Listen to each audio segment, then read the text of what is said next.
With all the hype around GLP-1s and new biohacking tools, are you wondering which fitness trends can actually help you get lean in 2025? In this video, I'm breaking down and I'm ranking the biggest 4 fitness trends for 2025, featuring insights from some of YouTube's biggest voices, so you can uncover the 2025 fitness secrets and get lean without the gym bro routine.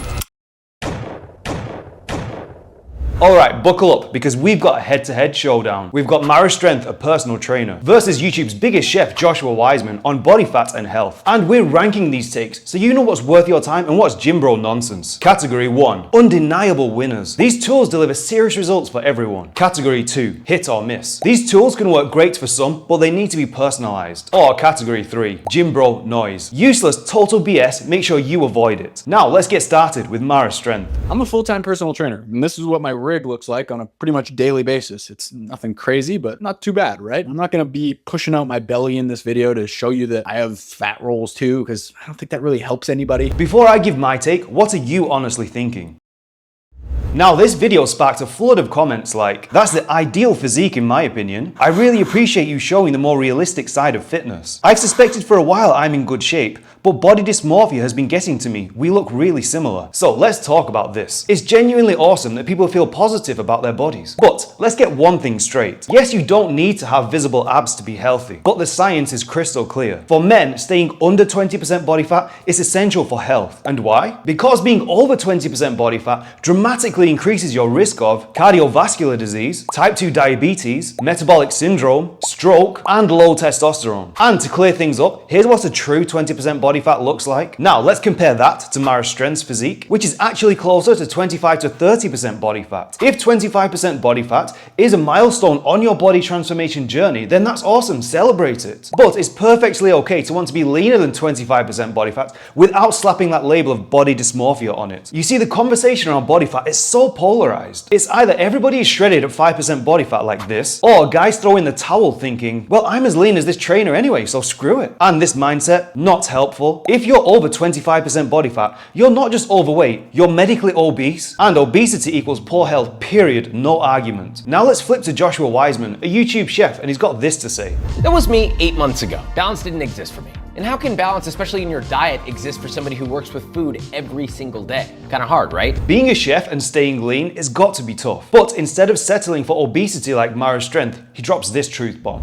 Saying never trust a skinny chef is a bullshit cliche. To me, it kind of creates a reason and excuse for people to not have balance. And honestly, it's more telling of what society thinks about balance. Exactly. Whether it's excuses or unrealistic ideals, both are harmful. So here are the key takeaways. 1. Run your own race. Find the body fat percentage where you feel healthy, energetic, and confident. It's about you. It's not about anyone else's numbers. But let's not sugarcoat it. This needs to be under 20% body fat for optimal health. 2. Striving for more is okay. Wanting to get lean, whether it's 15% or 10%, this does not mean you have body dysmorphia. It's just a goal. Do not let anyone demonize it just because it's hard. And if you want more awesome insights like this to transform your physique without that gym bro noise, I've got you covered. Just grab my free do-it-yourself program linked below. 60 ways in 60 days to get lean without the gym bro routine. Or if you're ready to guarantee your results and work with me one-to-one, go to my website below. Too many trainers, they demonize getting lean because they don't know how to maintain it themselves. It's not about abs for Instagram. It's about finding your healthiest, most confident version of yourself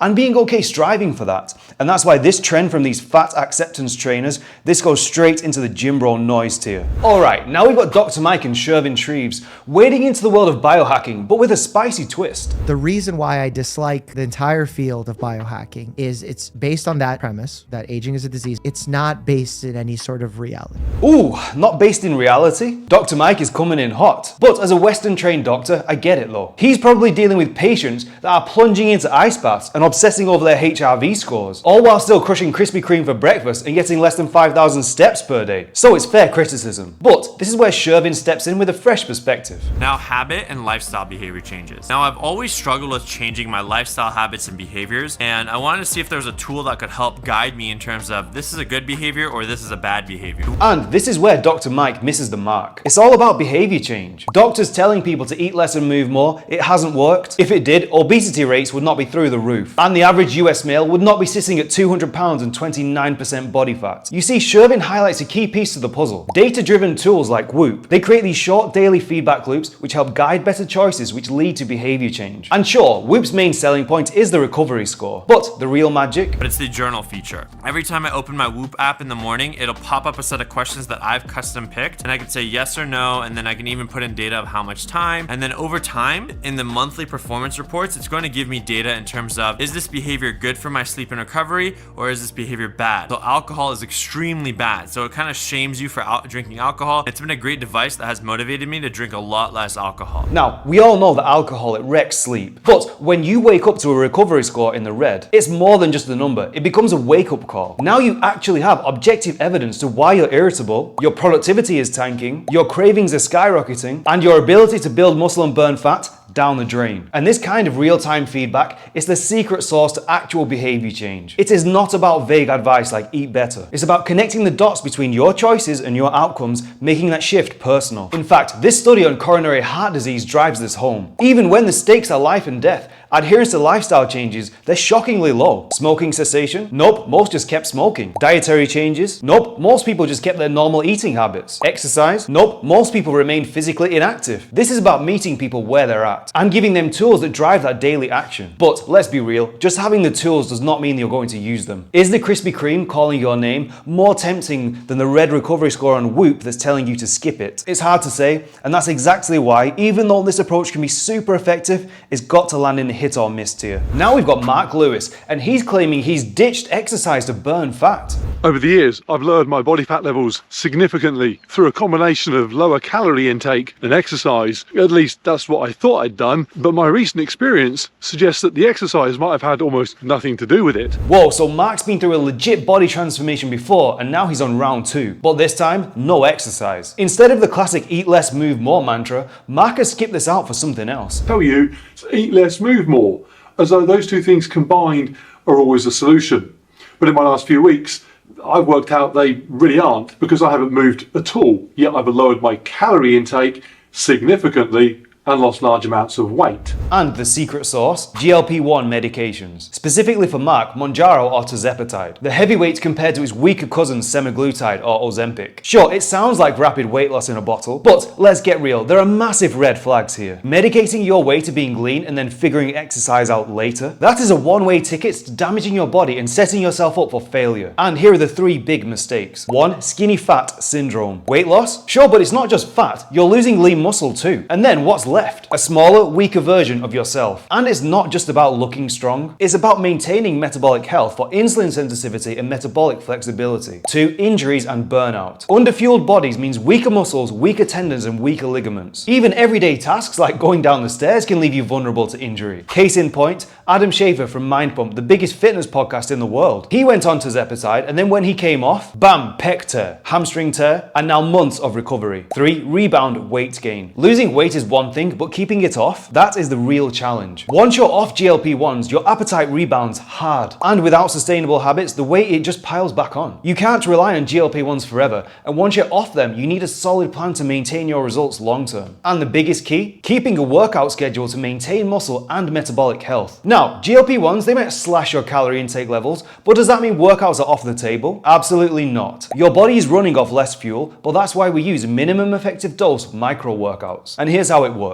Simply train every major muscle group twice per week with 2 full body sessions. And to do this, focus on these 6 key movement patterns. 1. Horizontal push. 2. Vertical push. 3. Horizontal pull. 4. Vertical pull. 5. Lower body push. And 6. Lower body hinge. Perform 1 exercise for each movement pattern with 3 to 4 sets twice per week. This approach might seem small, but trust me, it's a game changer. You'll maintain muscle, you'll stay metabolically healthy, and you'll set the foundation to lose the weight and actually keep it off. But as for quitting exercise to lose fat with medication, that lands straight in the gym bro noise tier. And if you're new here, my name is Tim. I'm a food scientist and personal trainer, now based in Austin, Texas. I specialize in helping guys hit 10% body fat without letting fitness take over their life. So subscribe for more, or if you're interested in one-to-one coaching from me, go to my website. Now let's talk hush hush fat loss science, with Thomas DeLauer and Dr. Adil Khan dropping some next level knowledge on stem cells and body fat. What about from like any body composition standpoint? People look at from a longevity, aging perspective, like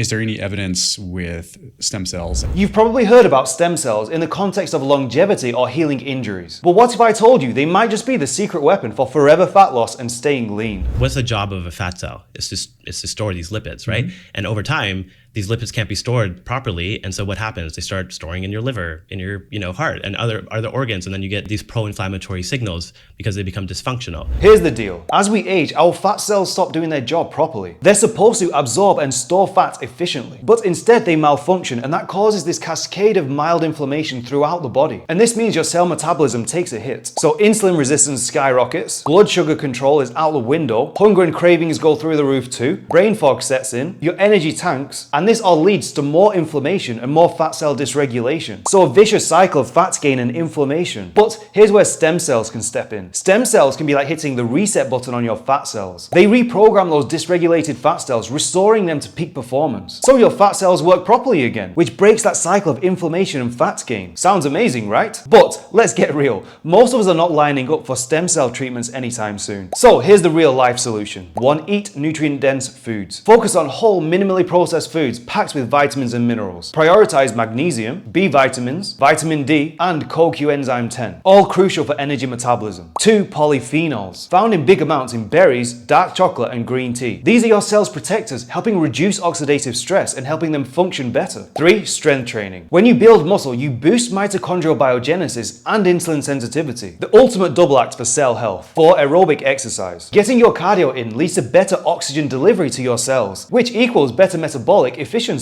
5. Deep restorative sleep. Think of this as cellular spring cleaning. Sleep repairs mitochondrial damage and supports autophagy, your body's way of clearing out cellular junk. 6. Supplements. Boost your metabolic health with alpha lipoic acid for mitochondrial efficiency, NMN to enhance NAD levels for mitochondrial health, L-carnitine to transport fat for energy production. Stem cell protocols, they might sound out of reach, but here's the good news. You've already got tons of tools in your daily arsenal to take care of fat cells. And since getting lean and staying lean depends so much on metabolic health, this one is a no-brainer. It's going straight into the undeniable winner tier. And for more coaching tips, watch my video here.